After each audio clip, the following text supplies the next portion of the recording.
Iguodala to Curry, back to Iguodala, up for the layup. Oh, blocked by James. Curry, one-on-one. Irving puts it up. It's good. Kyrie Irving from downtown. The three, steps back, crossover, puts up a three. Rebound James. Second. It's over. It's over. Cleveland is a city of champions once again. The Cavaliers are NBA champions. Cleveland! This is for you! What's going on, Cavs fans? Welcome back to a thrilling episode of the Block the Shot the Stop. As Kevin, we win streaking. The Cleveland Cavaliers have put belt to ass to LeBron James's Lakers and are on a 5-game winning streak. I'm Skylar Webker. Kevin, how are you feeling about it all? Feeling good. Definitely feels like that kind of momentum snowball going down a hill and that it's picking up steam now. You would think tonight that the news of Evan Mobley re-injuring his calf, he's going to be out for probably 2, 3, 4 weeks, something like that. You worried that might interrupt this momentum and interrupt the streak, and then they came out and played one of their best games of the year. Didn't start that way. I mean, the shooting percentages in the first quarter of this game were not very great, but they really rallied and came back and put the clamps on. But before we get into this game, let's back up to Monday's game where they had the back half of their baseball series against the Orlando Magic. And Kevin, I think the Cavs listened to our podcast because I said that's the Cavs' key to winning right there is you just be in contention 3 quarters and then let Donovan Mitchell close you out. I don't know if they listen to the podcast or should. Probably do. I do think it they had a 10-point lead going into the fourth quarter, which it certainly helps closing out a game in the fourth quarter when you start it with a 10-point lead. But yeah, like just another like the games against the Magic, I thought were very similar, and they were at times a little bit of a slugfest. But like I thought the Cavs, executed better than the Magic, but more so just kind of like out, I don't want to just say out hustled, but definitely like out, like just made a lot more winning plays. Like when neither team was playing their absolute best, but the Cavs were playing. The term I shout out Justin Rowan on the Chase Down podcast. He called it productive struggling. Was his term for the Cavs. And I think that's a perfect term because how often this year were the Cavs struggling and losing games to teams you think they shouldn't lose to, or just, losing in ways you didn't think this team would. But now they're not playing their absolute best basketball every game, but they're figuring out a way to win while they're working through some of their struggles. And that is almost more encouraging than having just a one-off game where everything goes right and you get a win. Like the fact that they're winning in different ways and even winning when they're not playing their best. I thought hustle was probably the right term because that's one thing I've noticed in the past 3-4 games is the hustle plays that this team is making. And it's not just from the guys that we highlight often, like the Naquan Tomlin or the Jalen Tyson. You see a lot more hustle plays out there, especially in this Lakers game, but even that in the series against the Magic. I mean, they don't have a stat for hustle plays, or they don't have a stat for like that, but it just seems like a lot more hustle plays to get second chance opportunities to pick off a ball when someone's sleeping or ball watching, diving for loose balls. You're seeing a lot more of that in this team than very obviously you saw in the first part of the year. Yeah, and I think that's right, but also I would say more like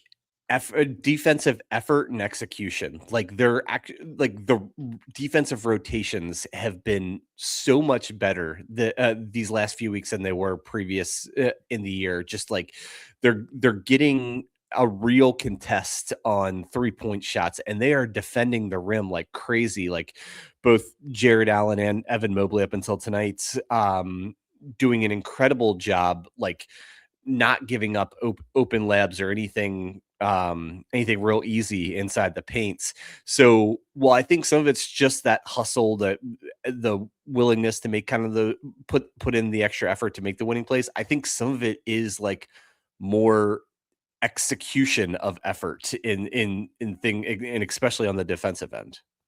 Yeah, I think it's obvious how much they are ratcheting it up on the defensive end.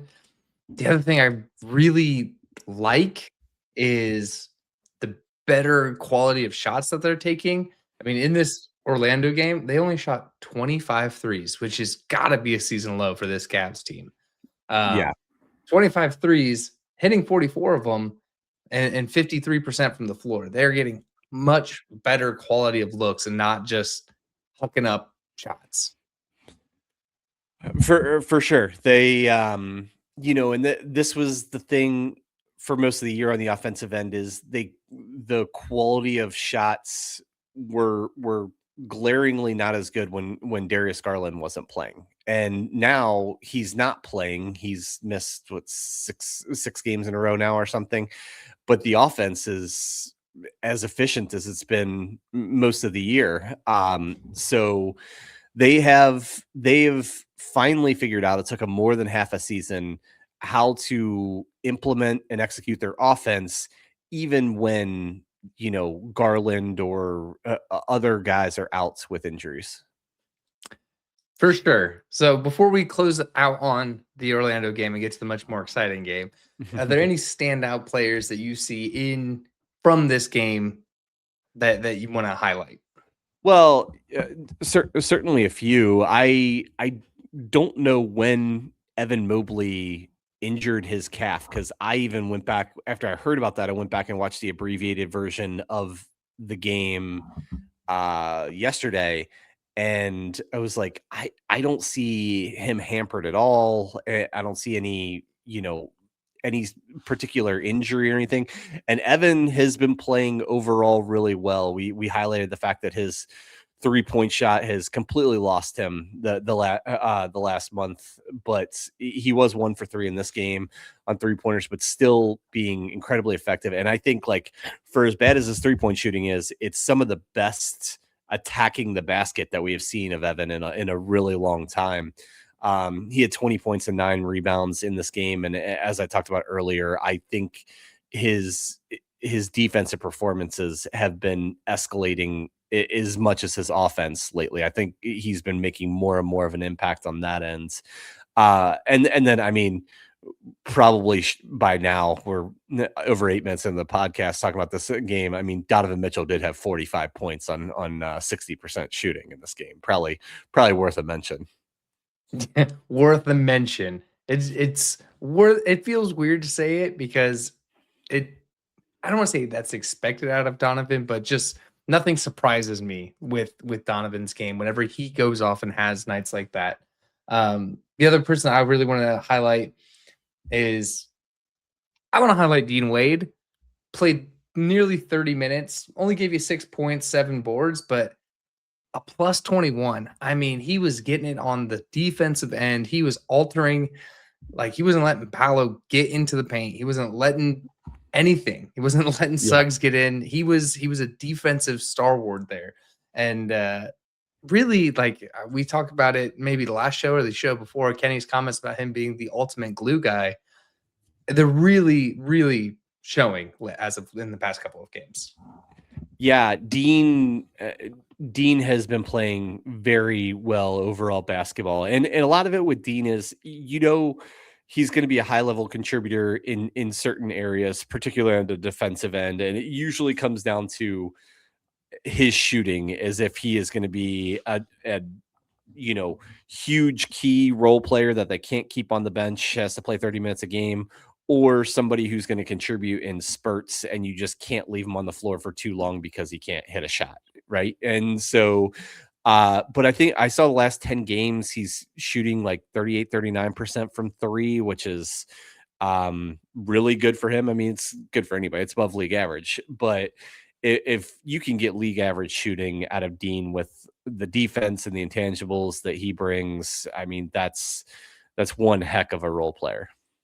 Yeah, for sure. So close out the book on Orlando for the year. Let's get to the most pressing of the episode. So the Lakers come to town in what could be LeBron's I think it's his last time coming to Cleveland as a visitor. Mm-hmm.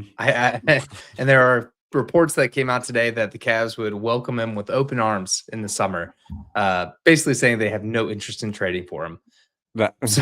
So that you didn't think that felt clickbaity, like a little bit timed, like they happen to be playing an ESPN game against the Lakers tonight, and all of those exactly the same articles come out on 20 different platforms. I'm like, this seems a little convenient. You know how LeBron likes to, in Clutch Sports, likes to be the puppeteers of the media. Maybe. But anyway, as far as the Cavs go in this game tonight, absolutely outstanding performance the last 3 quarters. The first quarter was disappointing. They only scored 24 points, and this Lakers team is one of the worst defensive teams in the league. Luka actually got hurt just a couple minutes into the game. He hurt his foot and missed most of the first quarter and then came back. Maybe that's why they're a little bit better defensively and why it was a slog offensively for both teams. But this Cavs team, this is the definition of balance tonight. They had 6 guys in double figures, 9 guys with 7 or more points, led by Donovan Mitchell, 25 points, not his most efficient game in the world, 9 of 21. But then, Jalen Tyson with 26 and 6, DeAndre Hunter with 19. He had a huge third quarter when the Cavs opened up the game. And I thought Jared Allen was really good right from the jump. I thought even when they were struggling offensively, he's the one who kind of kept them afloat a little bit there in the first half, and thought Jared was really good tonight. I thought Jared was probably the most impactful player for the Cavs. I thought without Evan Mobley on the floor, he was your interior presence, your rim presence, your guy that you can kind of dump off into the dunker circle, and played really well in that role. And you're right, even when the Cavs were struggling in that first quarter, he was rock steady through the whole thing. I can't not talk about Jalen Tyson in this game.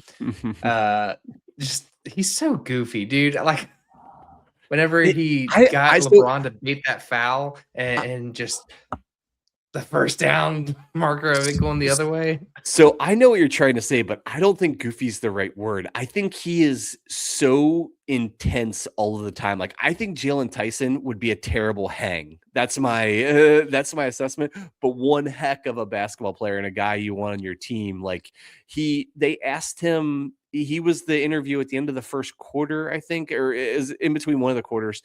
And they asked him about like playing against LeBron and everything. And he said, he's just like, I fear no man. I'm here. Like, I'm like, that is the line of the season right there. I fear no man when talking about playing against LeBron James, where most people would have said like, loved LeBron while I was growing up and everything. It's an honor to play against him. Like Jalen Tyson, I fear no man. The guy, and the celebrating he did when he like kind of coaxed LeBron into an offensive foul, like some of the stuff. I mean, like he is. Yeah, I think he's one of those guys. Like, there's nobody you'd rather have on your team, but probably aren't a huge fan of him if you're an opponent of his. Oh, for sure. And Richard Jefferson had a great like synopsis of it. Of like, most people when they play their idols or heroes or anything like that, they want to like be respectful and stuff like that. And Jalen Tyson is not that. He wants you to respect. He wants LeBron to respect him. Like he wants to play hard to earn that respect. He's like, finally, I'm playing my peer in LeBron James, and I like show the world that that I am superior to him.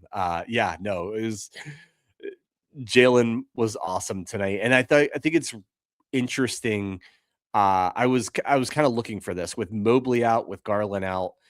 Like, they're using Jalen as the primary creator when Mitchell's not on the court. Like, they Mhm. are running offense through him through multiple different spots on the floor, and he was really good tonight. I don't know where this guy's ceiling is, but like it keeps seeming like he's butting up against it, and then all of a sudden he's not, and there's even more growth. I mean, 20 points, 6 rebounds, 6 assists, being like a primary offensive option, only had 1 turnover, was just all over the place, making winning plays, tap outs, getting offensive fouls called.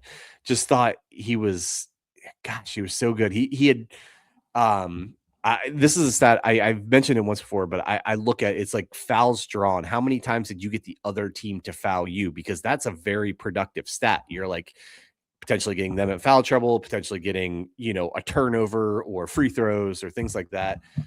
Again tonight, he drew 5 fouls tonight, and he's been living in that 4, 5, 6 drawn fouls range, and that's such kind of a little bit under the radar, but under the radar stat, but a huge thing that goes towards winning. For sure. And he was great. The other kind of great energy, and I would say probably a good hang guy, Naquan Tomlin, who also came out with a really, really impressive game. Just he impacts the game, just hustle alone. He Mhm. impacts the game. And they were talking about how he's kind of forced his way into rotational minutes for this team, which Yep. absolutely. I mean, we think we've been beating that drum for a while. Yep. And he's gaining confidence and showing a little bit more of his skill set, because you're right. Strictly on motor and athleticism, he can make a positive impact for this team. But I have noticed over the last handful of games, him making a lot of like really nice dump off passes to Jarrett or somebody else, for dunks. It's like, it was just showing a little bit more of your bag. I didn't really see him as, like, yeah, a very good passer, or I wouldn't say not a willing passer, but just not somebody who like creates offense for others kind of thing. But now all of a sudden he had 3 assists. He had 3 assists tonight. I thought it could have been even more. He's shows a lot of like craftiness around the basket, even in addition to obviously his ability to just explode and dunk and everything. So I think I think that we're seeing that there's even more to his skill sets that he's going to be able to pair with that, athleticism and motor. And he's just going to turn into, or continue to turn into, more and more important player for this Cavs team. Absolutely. One thing I did notice in this game is that with the Cavs being a little shorthanded, they went to Larry Nance Jr. early Mm-hmm. and then immediately reverted from that. I mean, I think he got like 5 minutes in the first or second quarter and then said, nope, and didn't put him back in until garbage time. So, what does that tell you about how Kenny sees Lance? Well, I had a take. I don't know if you're ready for this, but Ready for it. I said Larry Nance Jr. is just a much more likable Lonzo Ball, Ooh, because they're contributing at about the same level. But Larry Nance Jr. is much more beloved because, just I think, his personality and the fact that he has histories with the Cavs, obviously, and everything. But he's not really contributing any more than Lonzo is. And it's kind of pretty similar that they kind of keep putting him out there for these little segments and then kind of regretting it and pulling it back, just like you talked about. It's, I still hope that there is a way for Larry to turn it around, because like the thought of what he could do for this team would be really valuable. Having like a big man that can stretch the floor, play a little defense, I think that would provide value, but he hasn't really provided that all season. He's been out, and again, is a lot more likable than Lonzo, I think, to a lot of the fan base. And yeah, I don't know how you feel about that, but that was a comment I made to somebody tonight. No, it's fair and it's warranted. And honestly, I don't know what Larry gives you that Thomas Bryant isn't giving you, who was 2 Yeah. for 5 from 3 tonight. Granted, most of it in garbage time. Right.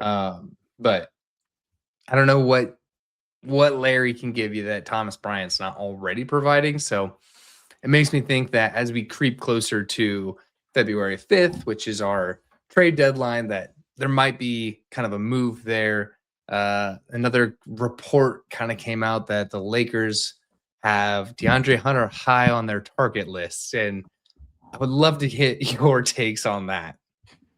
Lakers don't have anything that they would realistically trade for Hunter that I would want. I mean, the closest would be Rui Hachimura, and I like the idea of him, but I don't think that's a perfect fit for the Cavs. And while I'm open to trading Hunter, I think there would be more teams to explore a potential deal with that would maybe be more mutually beneficial than the Lakers would be.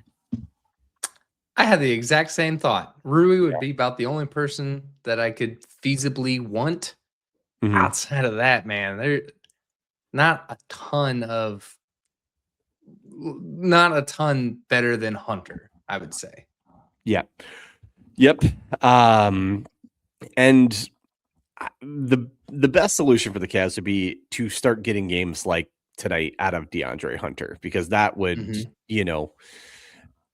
it would give them something they desperately need, some offensive firepower, some length, athleticism on the wing and everything. He's just been so inconsistent with both his offensive play, with his efforts, this season, in my opinion, that that's why you're looking at potentially trading him. And frankly, like Jalen Tyson has skyrocketed past DeAndre Hunter in my mind, as far as like, the priority of who gets minutes and everything. And then if they ever actually do get Max Strus back and Dean Wade's playing really well, though they're playing him up at the 4 a lot right now. I totally see the reasoning behind like putting Hunter's name out there on the trade block, see what you can get back. I just don't think this Lakers team is a match for the Cavs. Yeah, I would agree with that. And funny that you bring up Strus, because I wanted to also bounce this thing off of you where hasn't played all year.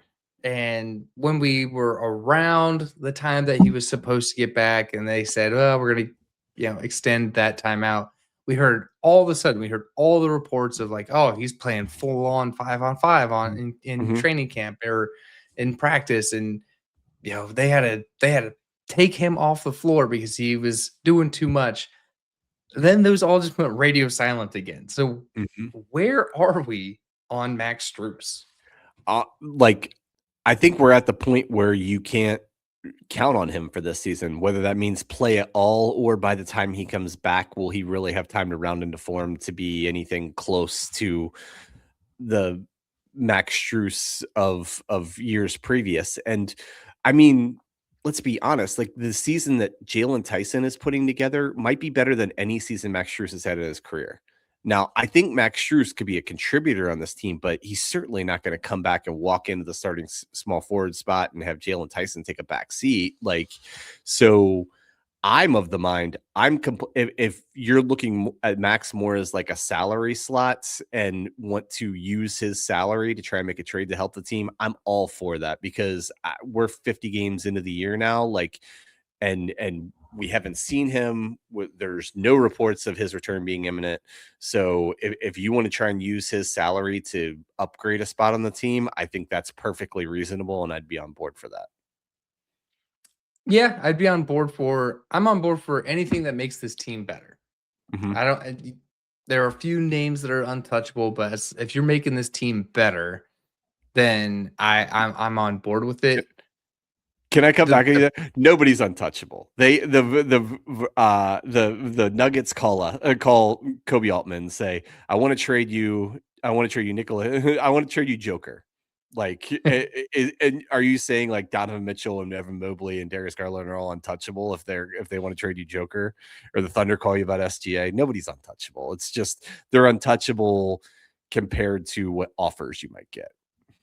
You sound like you really are getting ingrained there in Chicago because you sound like Mike Ditka when he traded his entire draft class for Ricky Williams. I mean, but it's the truth. Like, I mean, there's I would say realistically maybe two guys in the entire league that are untradeable, and that's the two I mentioned, Joker and SGA. I think everybody else, if those two teams called and offered them one of those two guys for anybody on their team, they would do it. So, that said, we're getting or I'm getting off on a tangent, I should say. I'm for you. Anything that makes the team better, I think. I think there is something to be said for keeping a lot of the nucleus together of this team that seem to play really well, and just the fact that you might not get anything, you might not get any better players than them or more production than them in a trade coming back anyway. But the guys you mentioned, Hunter, Strus, obviously Lonzo Ball, his contract is sitting there waiting to be traded. And kind of anybody else, I think like you're going to keep the core four together, and then maybe the 3 or 4 young guys that are all on super cheap contracts and have been very productive. You're keeping them, so that really only leaves about 4 or 5 guys in the middle. That's your trade window. Yeah, and we've talked about it before, but it's also starting to come out in the media too that a lot of teams are in on Lonzo Ball just because of the expiring club contract option, and you can dump the money at the end of the year. So right, we'll see what they do. We have about 2 episodes left before then. But let's look ahead to this Suns game. Okay. There's not much to talk about, to be honest with you. The Suns aren't all that great, and it looks like Devin Booker is probably going to be out for the game. So is he? Okay. They're guessing. Right. Yeah, the Suns have been an overachieving team most of the year. They have come back down to earth a little bit lately, I want to say, and they're 6-4 in their last 10. 28-19 overall, virtually the same record as the Cavs. But without Devin Booker, that team is so reliant on him. They're as reliant on Booker or more than the Cavs are on Mitchell. So you kind of imagine if the Cavs are going into this game without Mitchell, how you would feel. And they also, I think I said the last time they played it, that Grayson Allen and Dillon Brooks should not be allowed to be on the same basketball team. I continue to say this is the biggest miss of Adam Silver's career. And wouldn't you know it, those two guys like started a fight the other night. Did they really? I didn't see that. Yeah. Oh my gosh. Who was it against? Philly, maybe? Yeah. But so I can tell you Friday night, I'm already preparing to be annoyed by them. But it is an interesting game, not only for just they're playing Phoenix, but the Cavs are playing so well. And one thing that can stop a team's momentum when they're playing well is a long road trip. Like long road trips tend to get extremes. Like either the team continues to gel and continues to play really well and go a pretty steep trajectory upward, or the opposite. Like it throws you off. You're sick of traveling. They have 5 games over, I think, 10-12 day span leading right into the leading up to the All-Star break, to the game before the All-Star break. So, this is going to be, it would be great to win any game, but it would be great to get this first game against Phoenix and kind of start that road trip off on the right foot, and kind of keep it rolling from there. Yeah, I mean, it's a very long road trip, tedious road trip for sure. I mean, you go out to the desert, then you go up to Portland, down to Sacramento, down to LA, up to Sacramento, out to Denver. So it's a long miles wise road trip. A lot of plane rides for this team. But if you can get that first win in Phoenix, you feel pretty good about your chances against Portland and the Clippers and Sacramento. And then hopefully you can squeak one out against the Nuggets. It depends on if they have Joker or not, honestly. even if they don't, I don't know if you really care if they drop that game. That feels like a scheduled loss. Yeah. Yeah. I mean, you don't feel great about like anytime there's a long road trip, I try and do realistic expectations. This team's playing so well. And while they're playing some good teams, they're not really playing any of the best teams in the West, except for Denver. If Joker is back or Jamal Murray's been out too. Aaron Gordon hurt his hamstring again. So depending on what state Denver's in injury wise, that would be the one game that would be against a top team in the West. So you would really like to have a winning road trip. You know, can you get 4 or 5, something like that? And this is the Cavs are, you believe it or not, this is the last push to the All-Star break. There's only 6 games between now and the All-Star break over the next, I think, over the next 2 weeks.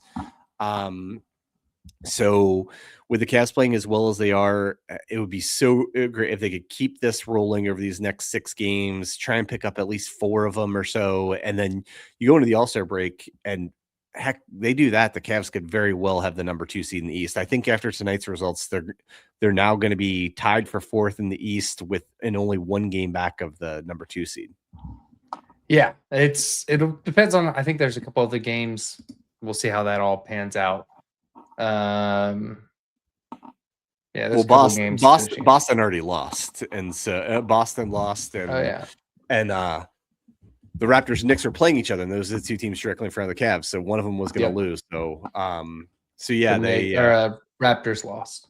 Yeah. So same thing we've talked about. Tim Legler said it on the broadcast tonight. For as much as a struggle this whole season's been, the Cavs finally seem to have it going, and for the most part, everything they realistically wanted is still directly in front of them. It would be quite the uphill climb to catch Detroit, but very realistic to be able to move up as high as the 2 seed in the near future and be able to, kind of ride that momentum into the playoffs. Absolutely. Before we got too far, I wanted to put the announcement out there that our recording schedule next week will be a little off just because of the late games in this Western road trip. We're still dads. We're still got day jobs. We don't record at midnight. We'll just record the next day. Exactly. So be on the lookout for that. But as it is around here on the Wednesday shows that we want to close out with Dad's Talking Cavs. This is your free parenting advice, your dad wins, dad losses, just what live vicariously through us, I guess. So Kevin, what do you have for your Dad's Talking Cavs? No big stories tonight, just a couple like small things. I think something I appreciate that I think we should all appreciate our kids, and it's part of their innocence, is just how direct they are. My poor wife has pink eye right now, and it's pretty bad. And my daughter just looks at her, tells her, "You don't look very pretty right now." Like she just tells her about your eye looks really bad. It's so funny. But the other thing it's a little bit on the sentimental side. Even tonight during the Cavs game, I'm so stoked, obviously, to see LeBron. I still watch LeBron all the time, and see him play the Cavs is a really awesome thing. But then, sure enough, there's about 5 minutes of the game in the first quarter that my 2 daughters, my 5-year-old and my 9-month-old are interacting. The older one's trying to get the younger one to laugh, and then they're playing and everything. And I just started watching them instead of the game. And I think it's something I tell myself all the time, which I'd encourage all parents to tell something all the time, whether you're watching TV or probably like most of us looking at your phone when you're around your kids. There's nothing more entertaining than watching your kids. I always say there's nothing nearly as good on this thing, meaning my phone, than there is like watching my 2 kids right in front of me. So I'm definitely not always the best at that, trying to get better like all of us. But if you want to steal my mantra, next time you get caught up trying to look at find something on your phone when your kids are playing in front of you, trying to get your attention, there's nothing better on your phone than what's right in front of you there.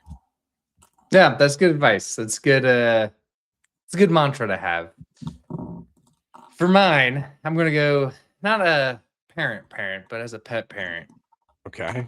So we've had a lot of snow here in Ohio. I think we got about 11 inches, and I have a big German Shepherd, Australian Shepherd mixed dog, and the poor little squirrels out there, they kind of sink in the snow, so they have to hop to get away. Okay. And it's pretty entertaining to watch, but not entertaining to clean up. But you just like these things are just hopping in the snow, and then my freight train of a dog is just blowing through everything. He's gotten 2 squirrels in 2 days. So Oh. my advice is to put charge your shot collar for your dog every day, because we've not had it charged, and cleaning up squirrels is not fun. Oh my gosh, my dog loves to chase him, but like he's like she doesn't know what to do when she actually gets to one. Like it's the same thing with other dogs. She pulls on the leash to go get to another dog, and then she gets up to it and just freezes. So your dog's actually it's a menace. It's okay. I there's too many squirrels in the world. You know, they're like the squirrels are rats with better branding. So like that's you know, I'm okay with that. He's getting heavily assisted by the snow. 9 times out of 10, those squirrels scurry off and get away. It's because they're like sinking in the snow and can't escape. They don't stand a chance against sitting ducks. Yeah, pretty much. Yeah. So for that, we'll get up out of here. Again, we'll put out what our schedule is for next week as the Cavs get onto the road trip. Please follow us online on all the social media platforms. We're on all of them. We love fan interaction, so give us a shout out. We'll reply to you. We love to talk with fans. Subscribe to our YouTube channel as we keep trying to grow content over here on YouTube. And please subscribe to the audio version of this podcast. It's absolutely free. We're on all of the platforms. Give the likes, ratings, reviews, and everything. Be a friend. Tell a friend. You have a direct impact on the show. We're just Cavs fans trying to make good content for other Cavs fans. So for Kevin Lynch, I'm Skylar Wepker. We'll get out of here. And as always, go Cavs. We want Brownie.